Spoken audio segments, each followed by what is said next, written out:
ये कहानी एक छोटे से गांव के पास स्थित एक घने काले रहस्यमयी जंगल की है।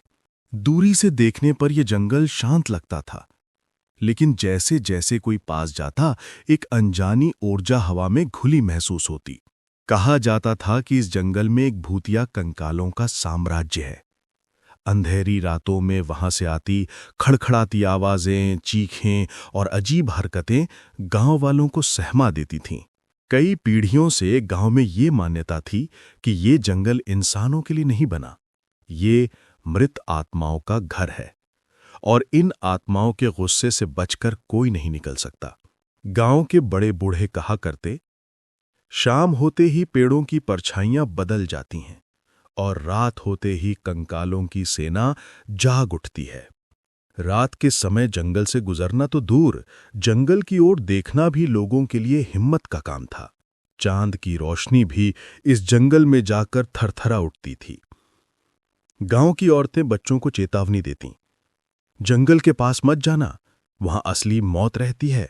इस जंगल के बीचों बीच एक पुराना, विशाल और टूटा फूटा किला था। किला दिखने में ऐसा लगता मानो सदियों से मौत का बोझ उठाए खड़ा हो। दीवारें टूटी हुईं, फर्श पर बिखरी हड्डियां, दरारों में से आती ठंडी हवा, सब मिलकर एक डर का अटूट साम्राज्य बना देते थे। कहा जाता था कि इस किले के अंदर एक प्राचीन किताब छिपी है, जिसमें कंकालों के साम्राज्य का पूरा राज लिखा हुआ है।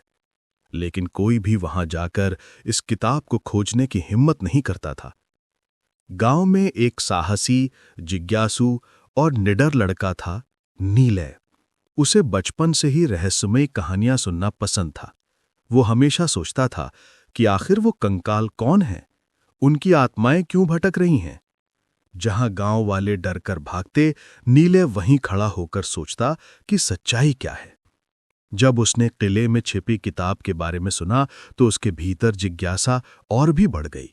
उसने ठान लिया कि मैं जाकर ये रहस्य खोल कर रहूंगा। अगर कोई इन आत्माओं की मदद कर सकता है तो वो मैं ही हूं। एक रात जब चांद बादलों में छुप चुका था और जंगल में सन्नाटा था, नीलय ने अपनी लालटेन उठाई और अकेले जंगल में चल पड़ा। पेड़ों की टहनियां हवा में झूलकर ऐसी आवाजें कर रही थीं जैसे कोई फुसफुसा रहा हो। जैसे जैसे नीलय जंगल के भीतर जाता गया, अंधेरा और गहरा होता गया। अचानक उसे लगा कि कोई उसके पीछे चल रहा है। वो पीछे मुड़ा, लेकिन वहां कुछ नहीं था, सिर्फ हिलती हुई घास और हवा की सिसकी। उसका दिल तेजी से धड़क रहा था, लेकिन उसके कदम उतने ही मजबूती से आगे बढ़ रहे थे।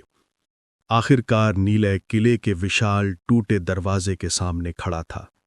किले की दीवारों पर सड़ी गली खोपड़ियां टंगी थीं, जिनकी खाली आंखें जैसे उसे घूर रही थीं।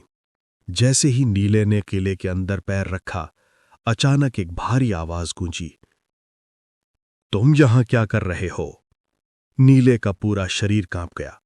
उसने चारों तरफ देखा, लेकिन कोई नहीं था। उसी पल जमीन हिलने लगी। धीरे धीरे, खड़खड़ाहट के साथ, हड्डियों के ढेर से उभरते हुए कंकालों का एक एक करके उठना शुरू हो गया।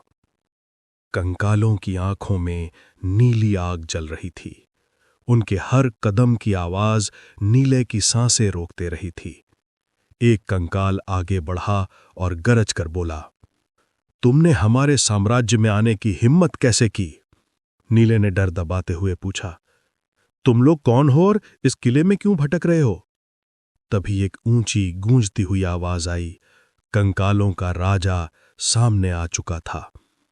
वो बाकी कंकालों से बड़ा, भारी और ज्यादा डरावना था। उसने कहा, हम वो आत्माएं हैं जिन्हें धोखे से मारा गया था। किले के मालिकों ने हमें अमरता की लालच में बलिदान किया था। हमारी आत्माएं यहां कैद हैं, हमें शांति नहीं मिलती। कंकालों की दुख भरी कहानी सुनकर नीलय का दिल पसीज गया। उसने कहा, अगर तुम सचमुच शांति चाहते हो तो मैं तुम्हारी मदद कर सकता हूं। ये सुनकर कंकालों के राजा की आंखें कुछ नरम हो गईं। कंकालों ने पहली बार किसी इंसान में उम्मीद की झलक देखी।